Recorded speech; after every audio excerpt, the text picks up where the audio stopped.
Você sabia que muitos locatários estão sendo enganados ao pagar multas contratuais ou quebra de contrato? Ou seja, nos casos em que o inquilino procura devolver o imóvel alugado antes do prazo convencionado no contrato. Hoje vamos mostrar como os proprietários de imóveis estão cobrando multas indevidas e explicar um passo a passo de como calcular o valor real dessa multa, usando uma calculadora simples, essa mesma do computador com o Windows que você tem. Além disso, faremos uma demonstração de como evitar essas cobranças indevidas e, caso já tenha pago essa multa desproporcional, como reaver o valor do credor que a cobrou de forma incorreta. Quem sabe você não tem um dinheiro aí dormindo, esperando por você, não é mesmo? E tem mais, se o locador estiver recusando-se a receber o aluguel ou a negociar a multa de forma justa, confira no primeiro link na descrição deste vídeo. Lá você pode baixar um modelo de notificação pronto para enviar ao locador e resolver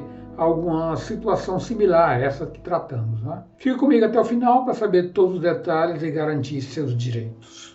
Olá, eu sou Alberto Bezerra, advogado, professor de Direito e autor de alguns livros jurídicos. Neste vídeo vamos esclarecer como muitos locatários estão sendo enganados ao pagar multas contratuais, abusivas por sinal, e como você pode proteger-se disso tudo, além de como receber seu dinheiro de volta, caso eventualmente tenha pago. Vamos em frente lá?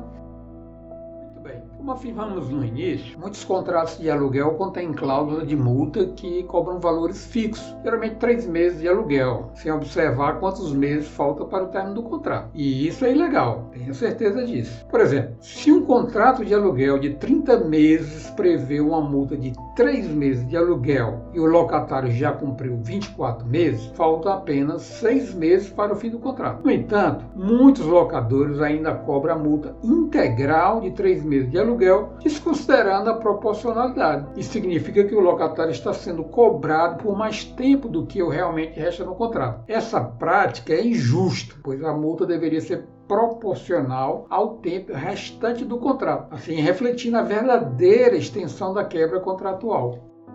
Vamos explanar, bem superficialmente, algo acerca da proporcionalidade de grandeza, considerando-se noção básica de matemática. E vou logo avisando que não é o meu forte. Para entender o conceito de proporcionalidade, é importante saber que duas grandezas são consideradas diretamente proporcionais quando a razão entre elas, digamos uma espécie de comparação entre elas, é constante, não muda. Isso significa que, à medida que uma grandeza aumenta, a outra também aumenta na mesma proporção. No entanto, também podemos ter grandezas inversamente proporcionais, em que o aumento de uma grandeza resulta na diminuição da outra. Agora, só mais um pouco que já falaremos sobre o significado dessas tais grandezas, Agora, imagine que o contrato de aluguel é como uma torta dividida em 30 fatias, uma para cada mês. Se você já comeu 24 fatias, falta apenas 6. A multa deveria ser proporcional a essas 6 fatias restantes, não a incidência sobre a torta inteira, que no nosso caso,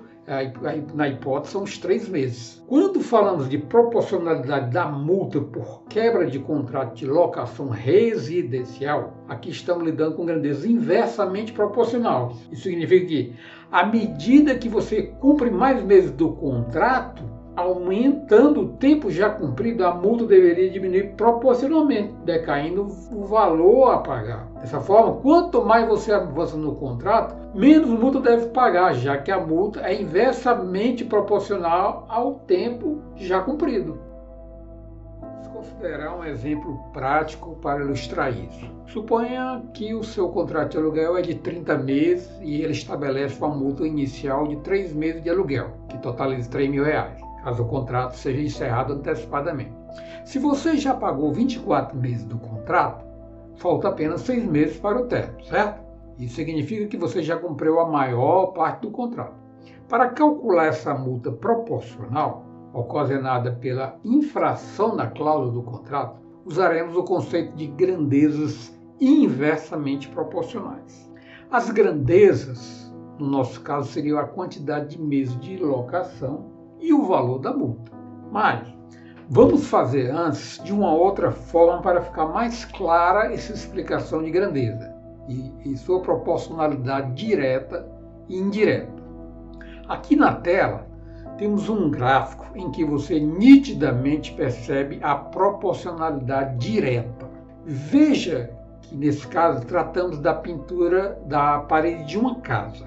Nesse gráfico, você nota que à medida que a quantidade de metros quadrados de parede a ser pintada, proporcionalmente aumenta-se a quantidade de litros de tintas necessárias. Então, quanto mais aumenta, a outra proporcionalmente cresce. No caso, o espaço a ser pintados e litros de tinta necessários. Não é isso? Muito bem. Esse é o tal crescimento direto e proporcional. Uma cresce, a outra medida também, na mesma proporção. Agora, vamos ilustrar esse mesmo crescimento, e mais diferente dessa anterior, à medida que uma aumenta, a outra decresce, na mesma proporção. Aqui nós vamos analisar justamente apreciando nosso caso, ou seja, a proporcionalidade inversa de pagamento de aluguéis e a diminuição do valor da multa pela quebra contratual. Vamos agora então simular em uma calculadora, que ficará mais fácil ainda você compreender. Inicialmente, vamos realizar uma conta para encontrar a fração restante do contrato. Para isso, vamos simular isso em uma calculadora, essa mesma do seu computador. Geralmente no seu teclado existe um símbolo de uma calculadora. Basta clicar sobre ela. Consideramos que sabemos o total de meses que restavam para finalizar o contrato, no nosso caso 6 meses, divida esses 6 meses pelo número total de meses do contrato. Na nossa simulação seriam 30 meses. Perceba que encontramos o resultado de 0,20. Isso está nos dizendo que os 6 meses que faltam equivale a 20% do total de 30 meses celebrados. Em seguida, multiplique essa fração restante, que é o equivalente a 20%, pelo valor total da multa. Veja que o resultado foi 600, ou seja, R$600. Portanto, ao contrário do que muitos contratos impõem, a multa não deve ser fixa em 3 meses de aluguel, ou seja, R$3.000, mas sim ajustada para refletir o tempo restante do contrato, que no nosso caso seria apenas R$600. É prudente que você verifique se a cláusula de multa, que geralmente é exposta na parte da inadimplência contratual, está proporcional ao tempo restante do contrato. Se não estiver, isso pode ser considerado abusivo. Tente comparar com aquela cláusula que mostramos no começo do vídeo, que ficará melhor de constatar a eventual ilegalidade. Mas se você está tentando já pagar essa multa, nesse estágio de negociação, no pagamento dessa multa, você deve identificar se há uma cláusula abusiva. E primeiro tente negociar com o locador. A gente sabe que é uma tarefa geralmente um tanto chata, especialmente se você estiver tratando diretamente com o próprio proprietário do imóvel. O que eu quero dizer é que o locador, mesmo sabedor dessa ilegalidade, via de regra afirma que, entre aspas, está escrito no contrato, que foi acertado entre vocês. Eles, eu estou falando dos locadores, às vezes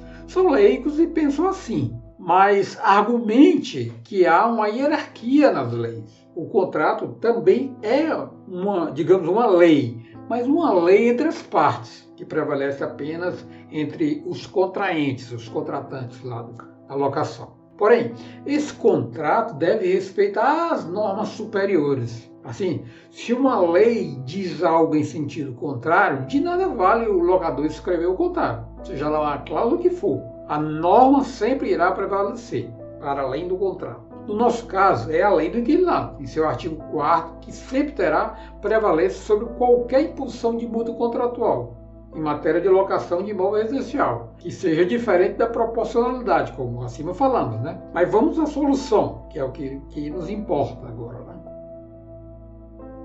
O primeiro passo, como falamos anteriormente, seria tentar dialogar com ele, o proprietário, a imobiliária, se for o caso, para explicar isso. Se você preferir, pode até compartilhar esse vídeo com ele, que fica melhor dele compreender. Bom, se ainda assim houver resistência dele, ou silêncio, faça uma comunicação expressa a ele. Diga que tem interesse em pagar a multa, mas proporcionalmente, como reza a lei do inquilinato. Faça essa comunicação por meio escrito. Envie uma carta para ele com um comprovante de recebimento, o aviso de recebimento, o AR, pelos correios mesmo. Peça essa correspondência, os dados bancários para providenciar o pagamento da multa proporcional. Se isso não surtir efeito, você poderá fazer a chamada consignação extrajudicial do valor. Dê uma olhada no que diz lá o artigo 539 do Código de Processo Civil, que você vai entender um pouco. Perceba que lhe é facultado depositar essa quantia em uma instituição financeira. Eventualmente, você ainda assim precisará de um advogado para, se for o caso, ingressar com ação para fazer esse depósito judicialmente. Enfim, se vocês pedirem, eu poderei gravar um vídeo futuramente com um passo a passo de como fazer esse depósito extrajudicial. Deixe aí nos seus comentários abaixo que eu poderei gravar futuramente. De toda forma, sempre é conveniente você procurar a experiência do seu advogado de confiança para fazer isso. Eu sempre recomendo essa medida de precaução. Caso isso tudo ainda não funcione, procure a assistência jurídica de um profissional do direito para discutir a legalidade dessa cláusula.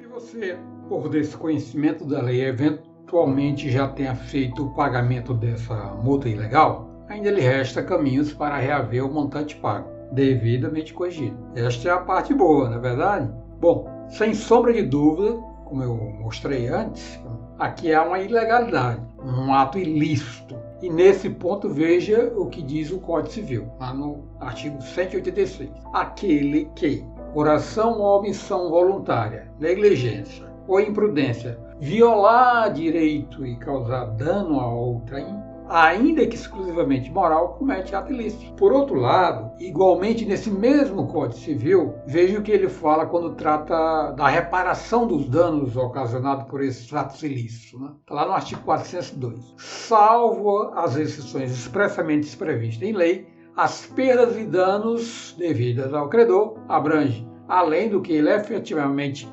perdeu, o que razoavelmente deixou de lucrar, que é ali as perdas e danos. E o que tudo isso quer dizer? Aquele que comete ato ilícito deverá reparar os danos ocasionados. Então, a cobrança de valor de multa contratual superior ao devido legalmente resulta na possibilidade de você obter esse montante judicialmente, como forma de ser ressarcido pelos danos ocasionados pelo locador, imobiliário, seja lá o que for. Mais uma vez, eu recomendo que você procure um profissional de direito de sua confiança para fazer isso. Enfim, em resumo de tudo isso, amigos e amigas, hoje vimos como muitos locatários estão sendo enganados com multas contratuais abusivas e como a lei determina que a multa deve ser proporcional ao tempo restante do contrato. Mostramos também como calcular essa proporcionalidade e o que fazer se você encontrar uma cláusula abusiva. Acaso esteja enfrentando uma situação similar, compartilhe este vídeo com seu locador para que ele compreenda seus direitos e a importância da proporcionalidade na cobrança de multas contratuais, e que isso não se repita. E se você achou esse vídeo útil, curta, inscreva-se no canal e compartilhe-o com amigos que possam beneficiar-se dessa informação. Deixe suas dúvidas nos comentários e terei o prazer de gravar outros vídeos com novas explicações no mesmo sentido. Ok? Obrigado por assistir e até o próximo vídeo.